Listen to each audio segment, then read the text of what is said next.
Every year, hundreds of people go missing in our state and national parks all over the country, and just sometimes, they even disappear in our own backyards. Many of these folks are never found despite extensive search and rescue efforts, and we're often left scratching our heads as to what happened to them. Join me as I count down 10 more of the strangest state and national park missing person cases out there. Note that there are too many cases that never see the light of day, while many others are simply lost to the hands of time.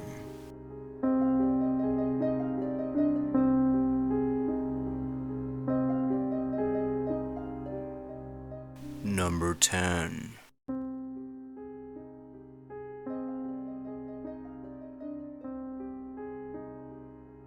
On June 4th of this year, a 55-year-old hiker named Tim Cannon went missing during a hike up Iron Mountain in Colorado. Tim left his home early that morning, telling his wife he would be going up that mountain, which is a reddened peak with an elevation of 12,525 feet, and is part of the Sneffels Range. So when his wife notified authorities of his disappearance the following day he was due back, they formulated a plan to comb the wilderness areas of the vicinity of Tim's stated destination, as well as any trails leading away from where his car was found near the Deep Creek Trail, which provides access to Iron Mountain. More than 80 San Miguel County Sheriff's Office personnel, search and rescue team members, and volunteer citizens continued the search for the missing hiker, and by the fourth day, the National Guard and the Colorado Highlands Helicopter Department began searching the above tree line. But despite these combined efforts, no trace of Tim has been located yet. Tim's wife stated that he was considered an experienced hiker and would most likely have brought appropriate gear with him as well as an adequate supply of food and water for his trip. He was always prepared, she noted. This case is still being investigated. Number 9.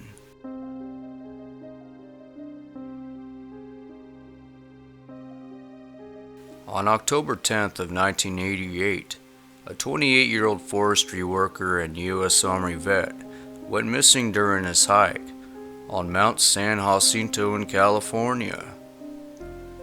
Randy Spring had asked to be dropped off at the intersection of Whitewater and Interstate 10 near the base of the mountain that morning, where he planned to spend the next 3 days hiking up the north side of the mountain, and then would hitchhike back home or call his family for a ride. After being dropped off, he set off onto the mountain, carrying an army green backpack with enough food and water to get him through the hike, as well as various overnight camping gear and a map. Unfortunately, this would be the last time he was ever seen. After failing to return home, a large search was conducted by over 250 personnel, including dog teams, aerial resources, volunteers, and many other veterans and family members close to Randy. Several miles up the trail, a search dog led investigators into a dried-up creek bed where they discovered a single boot they believe may have belonged to him. But this was the only potential evidence pointing to his whereabouts, and even after 30 years, no other trace of Randy has come forward.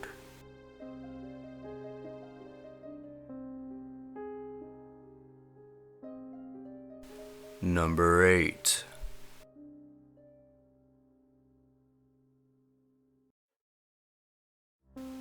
On August 26th of 1973, an 18-year-old named Orrin Anderson went missing while fishing at a pond in a remote wooded area near McCrann, Wisconsin. He told his mother he would be there for the afternoon and would return around dinner time. According to the mother, he would do this almost every chance he got, and it became routine for him. So when he failed to return that night, she knew something wasn't right. A brief 3-day search of the pond and surrounding wooded area failed to locate any sign of him other than his fishing gear, which was located by the shore, and a tennis shoe, which was located in the nearby woods. Nearly 100 folks were involved in the search, as well as dog teams, divers, and Native American trackers.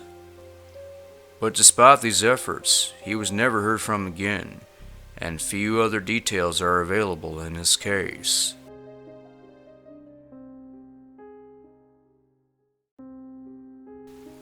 Number 7.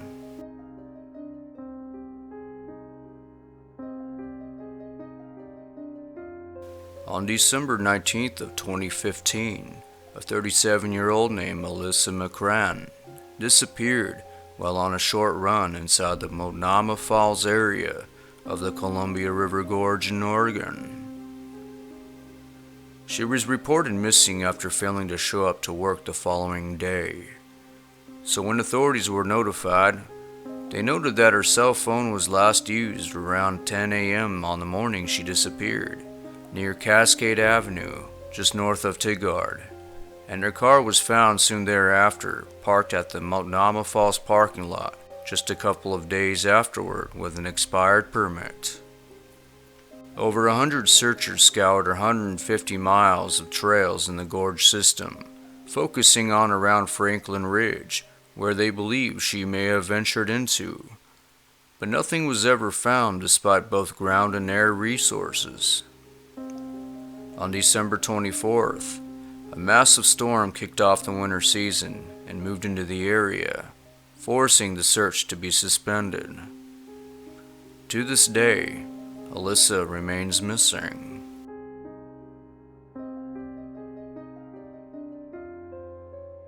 Number 6.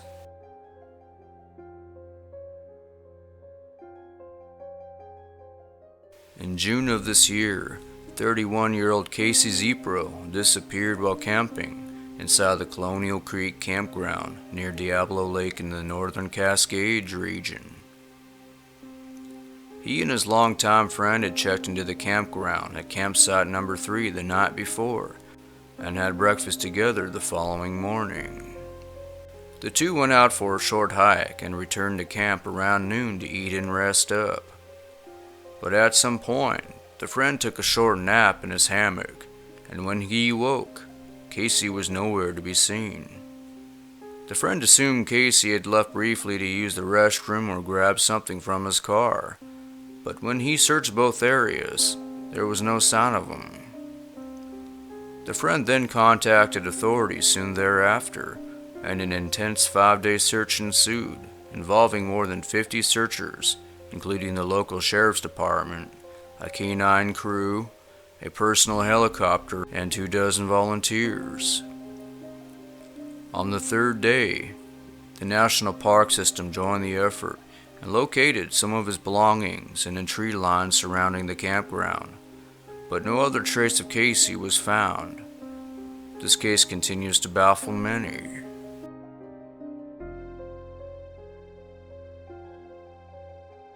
Number 5.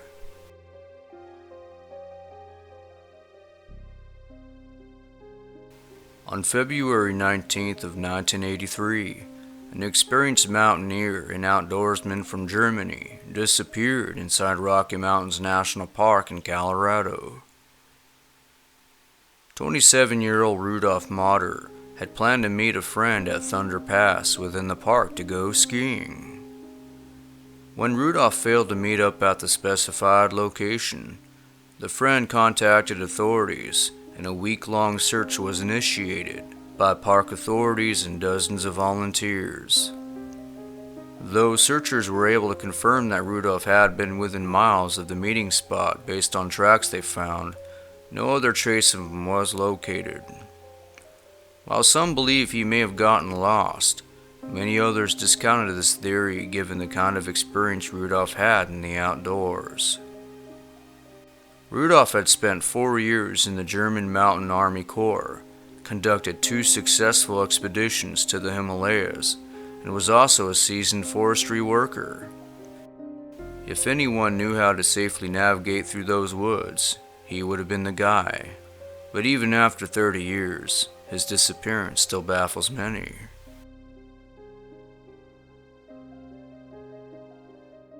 Number 4.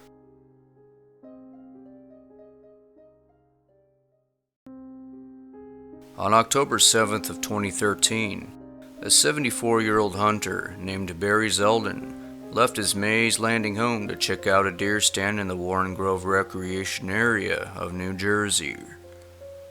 He told his wife he was planning to put some bait at the stand and would be back within the next day or so. So when that time came and went, she became concerned. But she also mentioned it wasn't unlike him to stay out there a little longer, especially if he had gotten a deer or made a spontaneous hunting trip. When Barry still hadn't returned on that third day, his wife contacted authorities. A week-long search of the area by dozens of search and rescue personnel turned up little results as to his whereabouts.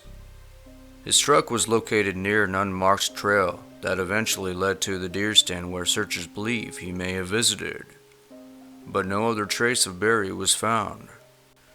Barry's wife mentioned that they had celebrated their 50th anniversary and that Barry was in good spirits. Number 3.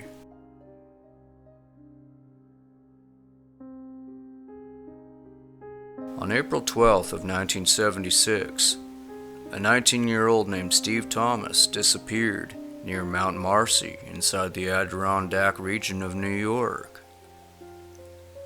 Stephen had been with a group of about 5 other college students, which planned to spend a couple days hiking and camping inside the High Peaks Wilderness area. Even though temperatures hit lows around 10 degrees, the group had prepared themselves for the cold journey.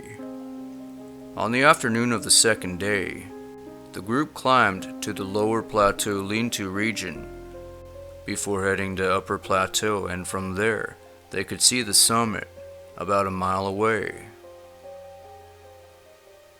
But by now, they were cold and wet, and the group decided to stay put, build a fire, and tackle the summit the following day. However, Stephen then told the rest of them that he was not yet ready to stop and wanted to trek on a little further but would return shortly. So he left his backpack and gear with the rest of the group and headed out. When Steve didn't return the following hour, the others became concerned and set out to find him. At this point, the weather began to worsen as the winds picked up to around 55 to 60 miles per hour, and the temperatures dropped to around minus 40 degrees. The group decided it was too dangerous to continue searching and were quickly driven back by the harsh conditions. However, the group would spend the next several hours going in and out of the search mode, waiting for the weather conditions to improve, and would return to camp when they'd worsen again. It was then they decided to end their trip and head back to get help, and when they eventually did, over 100 professional search and rescue personnel filtered into the area, and after nearly a week, decided to terminate the search. Many speculate that Steve may have gotten caught in the storm, and without his supplies, he may have succumbed to the elements. But even after weather conditions improved and the snow melted, many volunteers kept the search active for months, but were unable to find any clue as to what happened to Steve.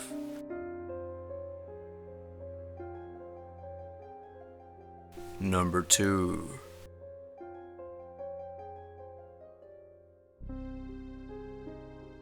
On May 1st of 1994, a 5-year-old boy named J.R. Shoemaker disappeared while exploring the woods with his 2 cousins near his grandfather's house just outside of Short Mountain Wildlife Reserve in Virginia. His 2 cousins, both 8 and 9, had been with him the entire time, yet at some point it got real quiet, and JR just disappeared, according to what the cousins had told their grandfather and the investigators. The boys played for about 30 minutes until approximately 8:30 a.m., which is around the time JR went missing.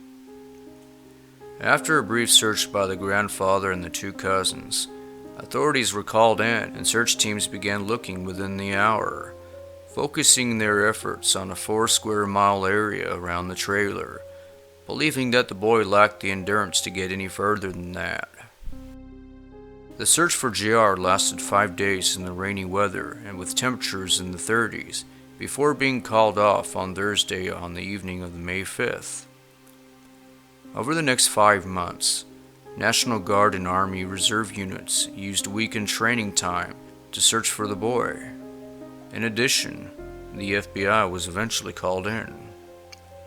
It was noted that the boys had wandered safely in the woods together many times before and knew where to stop, and this was one of few places where the family would let their son play out of sight. The area where JR disappeared is considered extremely dangerous for a 5-year-old, as the paths are steep and twisted with thick forest and boulder fields. So searchers assumed he wouldn't have wandered off very far before he would be found. But even after 25 years, no sign of JR has ever surfaced, and this case remains unsolved.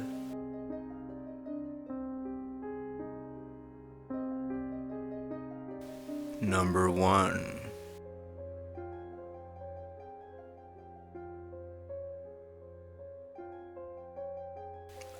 On November 11th of 1985, a 64-year-old hunter went missing near Broad Top Mountain in the south-central area of Pennsylvania. Edward Carbaugh, who also went by Red, and his brother-in-law Ralph headed to a field off of an old logging road to hunt turkey. The men split up at around 2 p.m., each taking a different path through the woods on and planned to meet back at Edward's truck at a specified time. At around 4 p.m., the friend made it back to the truck and waited, but as darkness approached, he became concerned and assumed that Edward had gotten lost. So he fired a half a dozen rounds into the air, hoping Red would hear the gunfire and follow it. Unfortunately, Edward had the keys to his truck on him, so Ralph made the long trek to a nearby town to get help, and when he did, it was already dark out. A search party was formed the following day at a nearby volunteer fire company. For almost 2 weeks, more than 1,800 individuals would search 12 square miles of woods for Carbaugh. Volunteers walked arm in arm through the tough, isolated terrain. 2 different types of search dogs were brought in, as well as scuba divers and a helicopter with heat-sensing FLIR technology. Despite all the resources and manpower put into the search effort, no evidence of Red was ever found, and this case joins many other hunters who have mysteriously vanished in the wilderness, and just like this case, no gun, clothing, or body is ever discovered.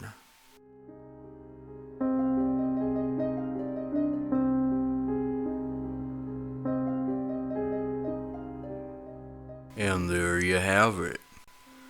There's a whole lot of summer left, so next time you're itching to go outdoors, consider these poor folks who went out to do the same and never made it back. Always be prepared, use good communication, and expect the unexpected. Thanks for watching, and subscribe for more videos.